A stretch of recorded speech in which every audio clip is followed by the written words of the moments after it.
मेरी सरला आंटी की बहू यानी मेरी भाभी जी अपने सासू अम्मा से कहती हैं, माँ जी मैं 3 महीने से प्रेग्नेंट हूं, तो काम धाम कुछ सीखता नहीं, इसलिए आप एक नौकरानी रख लो। कल मुही पिछले 6 महीने से मेरा बेटा बॉर्डर की ड्यूटी पर है और तू कह रही है कि मैं 3 महीने से प्रेग्नेंट हूं। बोल किस जात से मुकाला करा के आई है।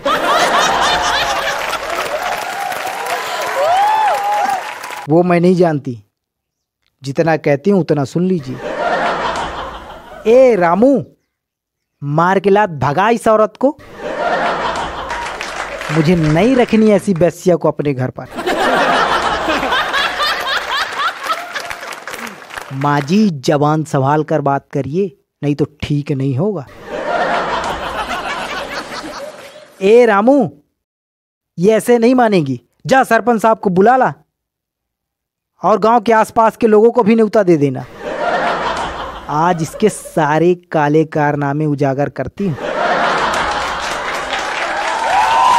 जी मालकिन।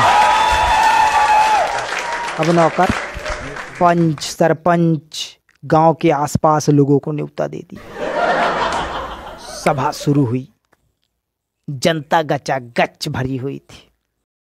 सरपंच साहब, मेरा बेटा पिछले 6 महीने से बॉर्डर की ड्यूटी पर है और ये कल मुही कह रही है कि मैं 3 महीने से प्रेग्नेंट हूं। पता नहीं किस जात से मुंह काला करा के आई है। क्यों बहू, चौधराइन सही कह रही हैं? हाँ, ये बात सत्य है कि मेरे पति पिछले 6 महीने से घर पर नहीं है, पर फिर भी मैं 3 महीने से पेट से हूं, क्योंकि अभी 3 महीना पहले ही मैं प्रयागराज त्रिवेणी गंगा स्नान करने गई थी। स्नान करने के बाद मैंने गंगा का आचमन करते हुए 3 बार गंगा जल पिया था। अब हो सकता है उसी समय किसी ऋषि, महात्मा या महापुरुष का गंगा में बीरस्खलन हो गया हो और गंगा जल पीते समय उसे भी पी गई हो सकता है उसी के कारण मैं गर्भवती भी हो गई हूं।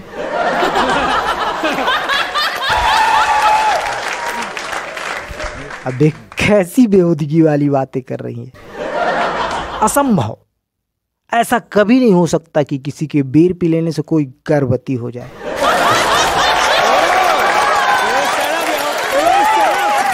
क्यों नहीं हो सकता सरपंच साहब, क्यों?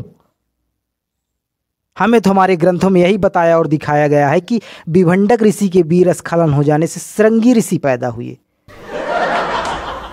हनुमान जी का पसीना मछली ने पिया, मछली गर्भवती हो गई और मकरध्वज पैदा हुए। सूर्य के आशीर्वाद से कुंती गर्भवती हुई और कर्ण पैदा हुए। मछली के पेट से मत्स्य गंधा पैदा हुई, जिन्हें हम सत्यवती के नाम से जानते हैं।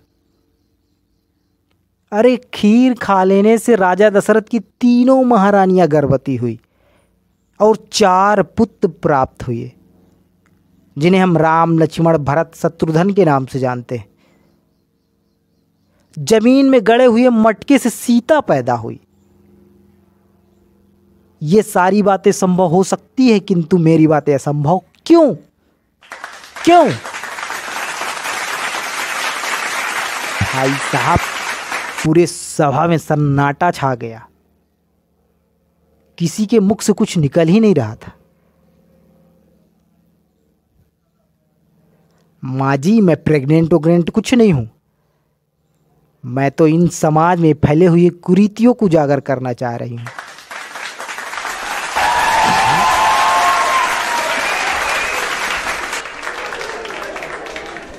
हो सकता है धर्म के ठेकेदारों ने अपने धर्म को बढ़ाने के लिए ये सारी बातें गलत लिखी हो, इसलिए हमें इनके बहकावे में बिल्कुल नहीं आना चाहिए।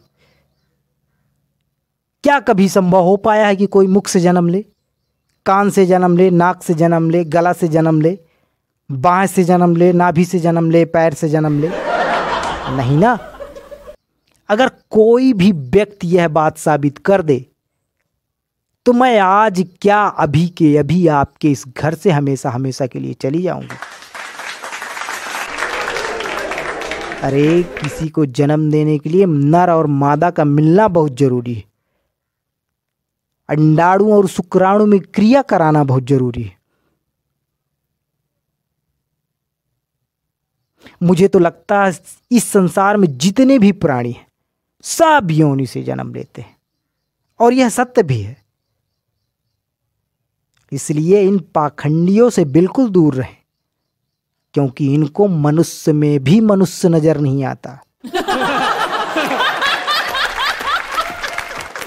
थैंक यू गाइस, मिलते हैं नेक्स्ट वीडियो पर। तब तक के लिए नमस्कार।